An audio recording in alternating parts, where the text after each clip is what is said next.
Hey, how's it going? Today is Monday, March 2nd.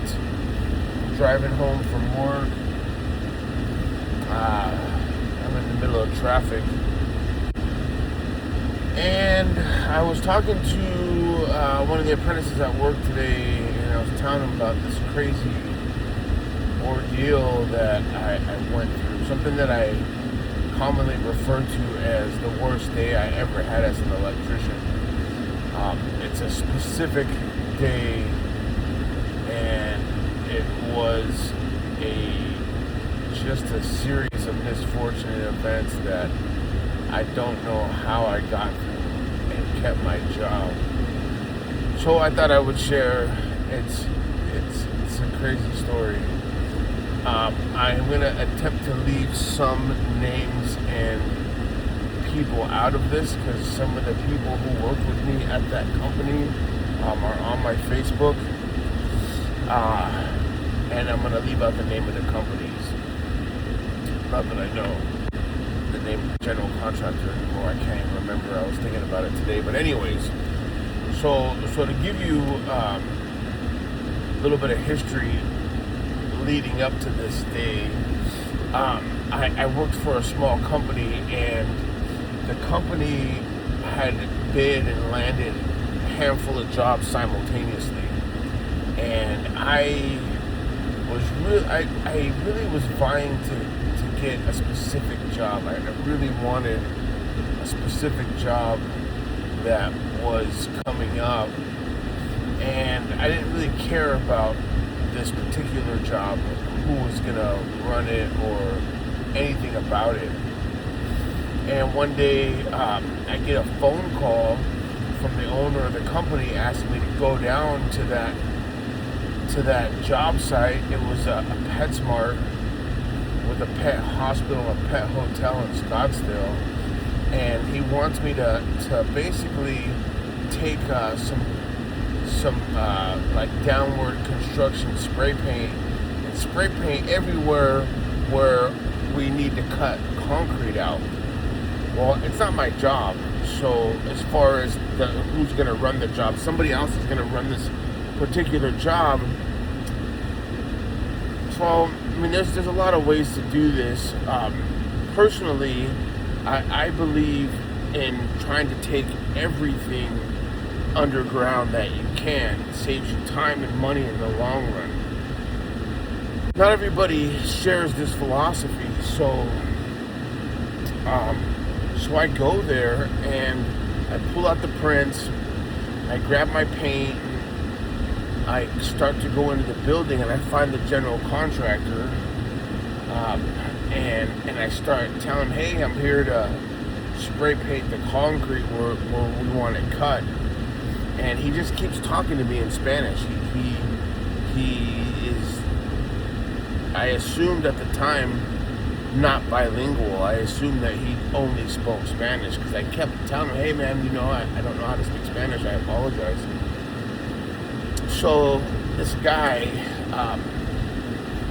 Raul was his name, just kept talking to me in Spanish, and then he walked away. And so I did my thing. I knew that there was going to be a panel in a specific area, and I needed to cut the concrete so we could run the feeder for that panel underground. And then I marked another area out where I wanted to run some bigger pipes underground. And then I cut some larger areas out where I wanted to run some branch circuits underground for whoever is going to run this job. Which, ironically, just to jump to the chase, I ended up running this job. I didn't want to run that job. I didn't like Raul, and so I basically finish marking all the concrete, and I pack up my stuff, and I go out to my truck, and I'm loading up, and Raul comes running out, and all of a sudden Raul can speak perfect English. Hey, you can't cut that much concrete out. That's not gonna work. I'm like, whoa. Where were you 2 hours ago or 3 hours ago when I got here? I was like, I don't know what to tell you, man. I got other places to be. You know, I tried to talk to you. You wanted to be a jerk, and so, you know, I don't know what to tell you. Just cut out wherever you want then. But they asked me to mark it. I marked it, and I tried to talk to you about it, and this is where we're at. Now I'm out of time. So I left. That's how the relationship between me and Raul started. As the job went on, we butt heads a lot. He was completely disorganized. He constantly putting all of the trades on top of each other, which we refer to as trade stacking. He did weird stuff, like he had them tile the like the foyer of the pet hotel, which we hadn't even put in the ceiling pipes yet, which meant that we were going to have to drive lifts over this brand new tile. And so he just did weird stuff. I didn't know at the time why he was doing what he was doing. So Raul and I butted heads really bad, and I got to the point where I just was sick of his nonsense. So I stopped catering to him, and I basically just told him, sorry, I can't help you. And he was heated, and he would call the office, and the office would be like, you know, I don't know what to tell you. You gotta talk to Rich. So on this particular day, Raul had been coming to me for a couple of days, wanted me to turn the lights on, and the lights were done. I could have turned the lights on, but you know, before you just go willy-nilly flipping breakers, you want to test everything. You want to make sure there's no direct shorts. This particular panel that fed these lights had never been turned on before. The electrical panel was a all-in-one inclusive panel, and it had like one feed point for a 480 volt high voltage, and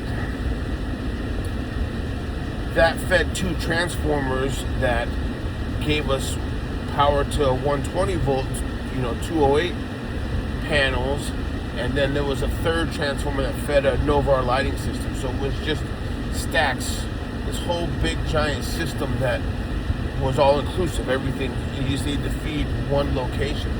So I had the feed in the directly feeding the panel portion that fed the ACs to test them. And it had been like that for a couple of days, and we're running on temporary power for the lighting and for receptacles. And so this is going to be my first time turning the main power on to the whole distribution panel, and then I could test the lights rather than just feed the transformer that fed the lighting panel. So I'm going to do this, even though I told him I wasn't going to, even though I knew that I had some testing to do to make sure that nobody got hurt. And I told him this. I told him, it's not safe to turn the power on. I told him that I didn't want to turn the power on, and that we weren't ready for turning the power on, even though technically we were kind of ready. Just I hadn't done my checks and balances to make sure everything was safe. So I'm going to do this for him because he just keeps bitching, but I don't tell him I'm going to do this for him. So it's lunchtime, and I get all my stuff together. I go over to the panel, and I grab Joe, who was basically my right hand on that job, and I asked Joe to go shut the power off. Which this is on me 100%. I mean, hadn't been running long jobs for very long at this point in my career. The proper thing I should have done is locked out and tagged out the temp power before I touched it. Everybody was going to lunch, and nobody's supposed to touch the power except for the electricians, and I'm the foreman running the job, and Joe's my right hand, and I trust Joe. Joe is a super solid electrician. So it's lunchtime, everybody's getting ready to go to lunch, and I asked Joe to shut power off, and I explained to him what I'm doing and why I'm doing it. And so he goes out there, Maybe I didn't explain to him why I was there. I just explained to him what I was doing. But he goes out there and he shuts the power off, and he comes in and he gives me a thumbs up. He said, okay, you're good. I said, cool.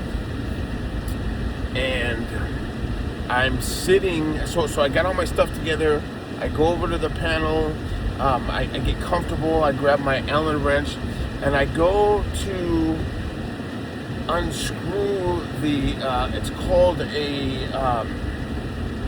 a lug. It's basically like an Allen wrench to a screw tip that goes into what maybe is shaped like a chair, and then the wire goes in, and that screw tip puts pressure on it, holding the copper wire in place, and that's the connection point for the power coming in. And there's usually multiple of one for each phase. In this case, it's 3 phases: high volt, brown, orange, yellow, with a neutral and a ground.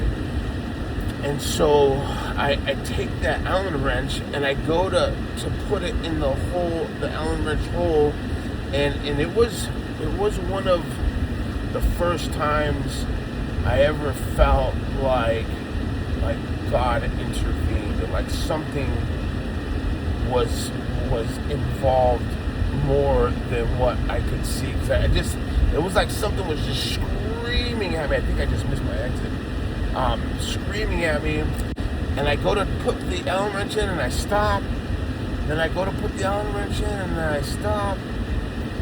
And then I pull my meter up and I touch the leads, and it's hot. It comes back 277.40, and I'm like, I'm angry at this point. I'm seeing red, and basically me and Joe are gonna fight. And I jump up and I start chasing Joe down, and I get to an open area where he's on the other side with the rest of the crew getting ready to leave the building, and I'm yelling for him.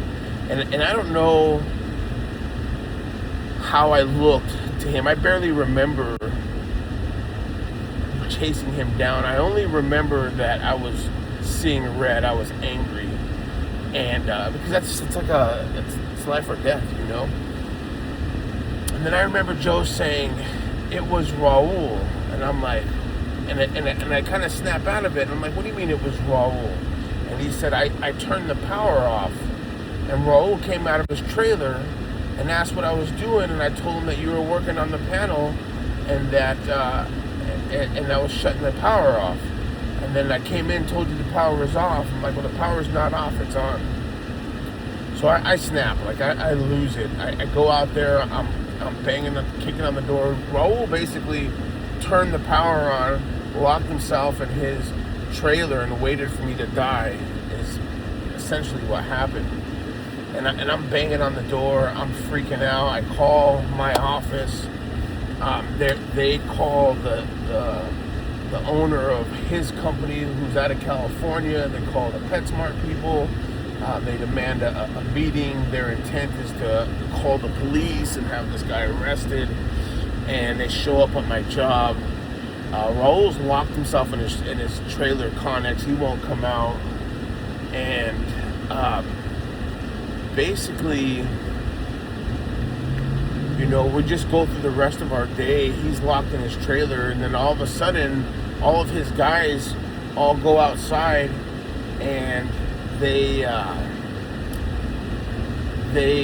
basically, you know, he comes out of his trailer, and they all surround him, and they walk him to the front of the building because the owner of his company is there to meet him, and I see him, and I come down off my ladder, whatever I'm doing, and I start walking over there, and all the rest of the electricians, they all come off of their ladders, and it looks like it's going to be a rumble, and I don't know, you know, what he thought was going to happen, but the people from my company were on site, and by this time my head had cleared, and so I basically just took my screwdriver, my long, skinny screwdriver that I used for putting in like small pieces, and I pointed at his face, and I tell him, you know, are you gonna call my mom and tell her I died today? Are you gonna call my children and tell them I died today? And he just turns and like scurries off, and meets the owner of the company. They didn't end up not coming back in until the PetSmart people showed up. Our meeting was at like 3:30 and my guys got off at 2:30. So for an hour, I'm hanging out with the owner of my company and my boss. And then we meet up with them when everybody shows up. And we're just walking the job. What I don't realize, I'll get to that. So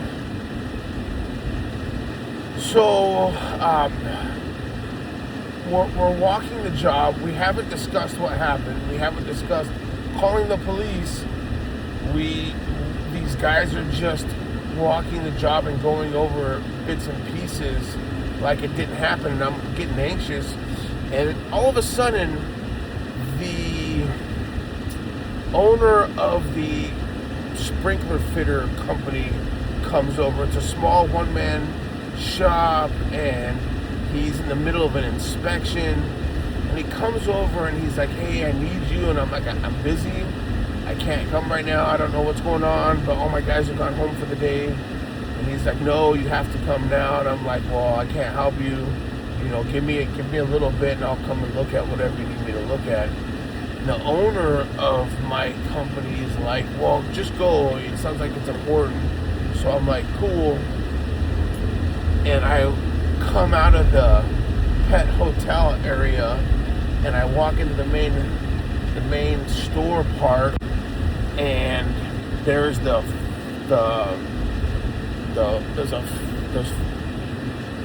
the police, an ambulance, the fire department, and I'm like, what is going on? Well, it turns out